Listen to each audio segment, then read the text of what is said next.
MCU बनाने वाला है स्कारलेट विच और डॉक्टर डूम की जोड़ी। तो क्या मल्टीवर्स सागा में हमें जो प्लॉट होल्स देखने को मिल रहे हैं, मार्वल का उन्हें फ्यूचर में पूरा करने का कोई प्लान है या नहीं? सो इस वीडियो में इन्हीं सब पे ब्रीफली बात की जाएगी, इसलिए एंड तक बने रहना क्योंकि this is going to be very interesting. Rosie, I love this boy. और हाँ, चैनल को सब्सक्राइब जरूर कर दो क्योंकि इससे ही आपको मिलेंगी लेटेस्ट अपडेट्स। तो हे गाइस, मेरा नाम है मिस्ट्री और आप देख रहे हैं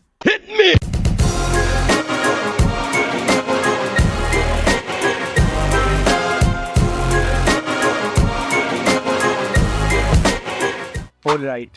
तो जैसे कि हमें पता ही है कि मल्टीवर्स सागा अपने आखिरी फेज में जाने वाली है और एमसीयू की सागा में हमें अभी तक कई सवालों के जवाब नहीं मिले हैं, जैसे कि डेन विडमैन और उसको मिली इस तलवार की स्टोरी क्या है, इटर्नल्स आखिरकार क्या जजमेंट सुनाने वाले थे, शैंग-ची की 10 रिंग्स और कमाला की ब्रेसलेट का रहस्य क्या है, इसके अलावा कैंग की काउंसिल का क्या होगा और कैंग द कॉन्करर को आगे कंटिन्यू किया जाने वाला है या नहीं।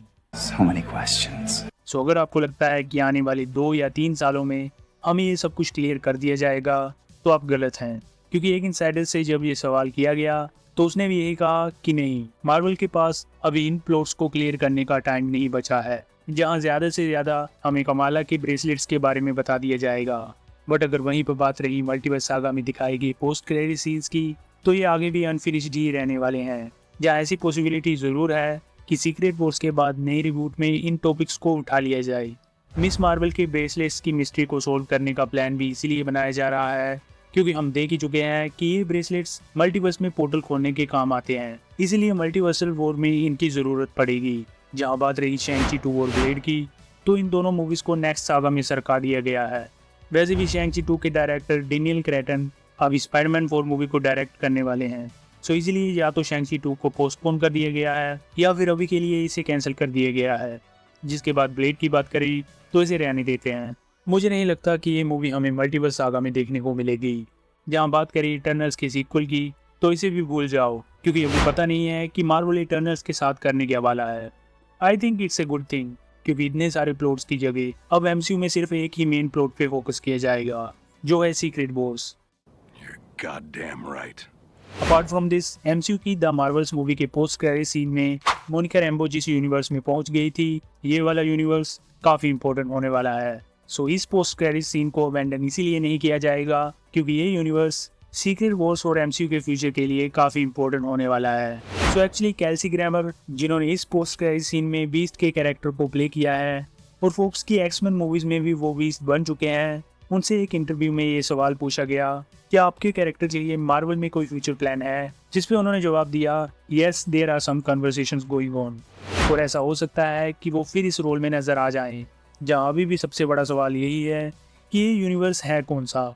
ये कोई नया यूनिवर्स भी हो सकता है या फिर डेडपूल वाला सेम 1005 यूनिवर्स भी हो सकता है। तो अगर ये 1005 यूनिवर्स है देन आई थिंक एमसीयू को वुल्वरीन की मिजरी को मिटाने का सबसे बड़ा तरीका मिल चुका है। सो अपने शरीर के सारे शेड खोल लो क्योंकि मैं एक काफ़ी क्रेजी थ्योरी बताने जा रहा हूँ। तो हमने डेडपूल एंड वुल्वरीन के एंड में वुल्वरीन और X-23 को डेडपूल के ही 1005 यूनिवर्स में स्टे करते हुए देखा था, और इस मूवी में ऐसा भी दिखाया गया था कि ये वुल्वरीन जिस यूनिवर्स का है वहाँ के एक्समैन मारे गए थे और इस वुल्वरीन को इस बात का काफ़ी बड़ा सदमा लगा है। So the theory is that कि अगर ये बीस्ट इसी सेम यूनिवर्स का होगा देन इस यूनिवर्स के अदर एक्समैन के साथ हम सीक्रेट वॉर्स में डेडपूल, X-23 और वुल्वरीन को टीम अप करते हुए देख सकते हैं, जहां वुल्वरीन इस यूनिवर्स के एक्समैन के साथ मिलके फाइट करता हुआ नजर आएगा और इससे उसे अपने गम से कुछ राहत भी मिल जाएगी। I would love to see a scene जहां ये वुल्वरीन 1005 यूनिवर्स के एक्समैन को किसी मुसीबत से बचाए, just like the scene where Andrew Spiderman saves MJ. अगर ऐसा ही कुछ हमें सीक्रेट वॉर्स में देखने को मिलता है देन ये इस लोगन के पुराने जख्मों पे मरहम का काम करेगा। Moving on to next one, तो हम सब जानते ही हैं कि एमसीयू में स्कारलेट विच का रोल अभी ख़त्म नहीं हुआ है एंड सिर्फ इतने से ये मरने नहीं वाली। इसीलिए अब ऐसी कई स्ट्रॉन्ग रिपोर्ट सामने आ रही हैं कि मार्वल स्टूडियोज स्कारलेट विच पे एक सोलो मूवी बनाने में इंटरेस्टेड है। अभी इसकी फिल्मिंग डेट और प्रोडक्शन के बारे में तो नहीं पता चला, बट इसे कॉमिक-कॉन और D23 में अनाउंस ना करने का शायद ये रीज़न हो सकता है कि ये अगाथा सीरीज़ के लिए एक बड़ा स्पॉइलर हो सकता था। हमने अगाथा के रिसेंटली रिलीज्ड एपिसोड्स में देखा ही है कि इस सीरीज़ का one of the main plot ये है कि क्या स्कारलेट विच सच में मर चुकी है या नहीं। हम रिलीज हुए एपिसोड्स में जो लोग के कैरेक्टर को देख चुके हैं, जो ऑब्वियसली वोंडा का बेटा बिली ही होगा। हमने देखा ही था कि ये भी अगाथा एंड अदर विचेस के साथ विचेस रोड जा रहा है। सो आई थिंक हमें इस सीरीज के एंड में इस कैरेक्टर की ट्रू इंटेंशंस का पता चलेगा। इसका मेन गोल ज़्यादा पावर्स को गेन करना नहीं, बल्कि अपनी मदर वोंडा को रिवाइव करना होगा। हम जानते ही हैं कि ये सीरीज़ हेलोइन तक ख़त्म हो जाएगी, जिसके बाद ही शायद मेरी स्कारलेट विच की मूवी की एक ऑफिशियल कंफर्मेशन भी दे दी जाए, जहां आई थिंक स्कारलेट विच को 2 तरीक़ों से रिटर्न करवाया जा सकता है। पहला तो ये कि स्कारलेट विच एक स्पिरिट के रूप में विचेस रोड पे ही मौजूद होगी एंड अगाथा ऑल अलोंग के एंड में ये यहाँ से बाहर निकल जाएगी। एंड दूसरा तरीका ये हो सकता है कि शायद ये सच में मर गई थी एंड इसे एक रिचुअल के साथ दोबारा रिवाइव किया जाएगा। तो तरीका चाहे कोई भी हो, I will be happy to see the love of my life again in MCU। वैसे भी हम जानते ही हैं कि वोंडा विजन से शुरू हुई कहानी आगे हमें अगाथा ऑल अलोंग में देखने को मिलेगी, जहाँ पहले ऐसा भी बताया जा रहा था कि इसके बाद विजन क्वेस्ट में हमें इस स्टोरी का एंड देखने को मिलेगा। बट अब लगता है कि मार्वल स्कारलेट विच मूवी में इस एपिक कंक्लूजन को दिखाने वाला है एंड इस मूवी में ही हम स्कारलेट विच का अपनी फैमिली के साथ रियूनियन देखने को मिलेगा, जिसमें बिली तो ऑलरेडी अगाथा ऑल अलोंग में अपीयर हो चुका है। एंड अगर बात रही वोंडा की दूसरे बेटे की, तो टॉमी भी हमें विजन क्वेस्ट में दिख ही जाएगा। इसके अलावा विजन भी अपनी मेमोरीज को पूरी तरह रिकवर कर लेगा। जहाँ बात रही विलेन की, तो मे भी इस मूवी में हमें डार्क होल को क्रिएट करने वाला एल्डर गॉड कथोन भी देखने को मिल जाए। ये काफ़ी इंटरेस्टिंग होगा, क्योंकि डार्क होल की मैजिक से ही वोंडा ने मल्टीवर्स ऑफ मैडनेस में काफ़ी बुरे कांड किए थे। सो अगर इस मूवी में कथोन को दिखाया जाता है, देन वोंडा उस डीमन से फाइट करेगी जिसकी मैजिक ने वोंडा से कई हॉरिबल चीज़ें करवाई थी।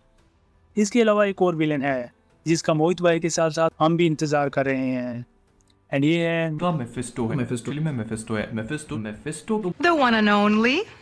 यस। ये भी एक बढ़िया ऑप्शन हो सकता है, जहाँ ऐसा भी हो सकता है कि MCU में हमें कथोन और मेफिस्टो को अलग अलग दिखाने की जगह एक ही पर्सनैलिटी दिखा दी जाए और ऐसा दिखाया जाए कि मेफिस्टो ने ही डार्क होल बुक क्रिएट की थी। जहाँ ऐसी पॉसिबिलिटी भी है कि MCU के फ्यूचर में हम स्कारलेट विच और डॉक्टर डूम की स्टोरी को अडेप्ट होते हुए भी देख लें, बिकॉज हमें पता ही है कि अगर स्कारलेट विच की मूवी आती है तो ये एवेंजर्स डूम्सडे के बाद ही रिलीज़ होगी, जहां हम RDJ के डॉक्टर डूम से ऑलरेडी मिल लिए होंगे और उसके पास मल्टीवर्स की पावर्स भी होंगी। सो अगर स्कारलेट विच की मूवी बनाई जाती है, देन डूम्सडे के आगे की स्टोरी हमें इस मूवी में देखने को मिल सकती है। एंड ऐसे ही कॉमिक्स से यंग एवेंजर्स की स्टोरी को फॉलो किया जा सकता है, जहाँ वोंडा डॉक्टर डूम का साथ देते हुए नजर आएगी एंड ये डॉक्टर डूम को मल्टीवर्सल पावर्स ऑब्टेन करने में हेल्प करेगी। इसके बाद जैसे कॉमिक्स में होता है, वैसे ही हम वोंडा के बच्चों को देखेंगे जो उसे डॉक्टर डूम का साथ छोड़ने के लिए कन्विंस कर लेंगे एंड आखिर में वोंडा फिर से गुड साइड ज्वाइन कर लेगी। एक्चुअली यही सब यंग एवेंजर्स कॉमिक्स में भी देखने को मिला था, जहाँ पे डॉक्टर डूम और वोंडा के बीच एक ब्रीफ रोमांटिक रिलेशनशिप भी दिखाया गया था। सो इन MCU डॉक्टर डूम जो फैंटास्टिक फोर मूवी में अपने यूनिवर्स को डिस्ट्रॉय होने से नहीं बचा पाएगा, वो मल्टीवर्स को बचाने के लिए वोंडा की हेल्प ले सकता है। जहाँ में भी हम ये भी देख पाएँ कि वोंडा डॉक्टर डूम को लोकी की पावर्स चुराने में मदद करेगी। So that's it. ऐसी ही और वीडियोस के लिए चैनल को सब्सक्राइब कर लो एंड जाते जाते इस वीडियो को लाइक भी कर दो। अकेले मजे लेना गलत बात है, इसीलिए इस वीडियो को अपने दोस्तों को भी शेयर करो। नॉन और स्पाइडरमैन 4 की कनेक्शन की वीडियो आपको यहाँ पे दिख रही होगी, सो एक बार इसे भी ज़रूर चेक कर लेना। मैं मिलता हूँ आपसे एक नई वीडियो में। टिल देन बकचोदी जारी रही।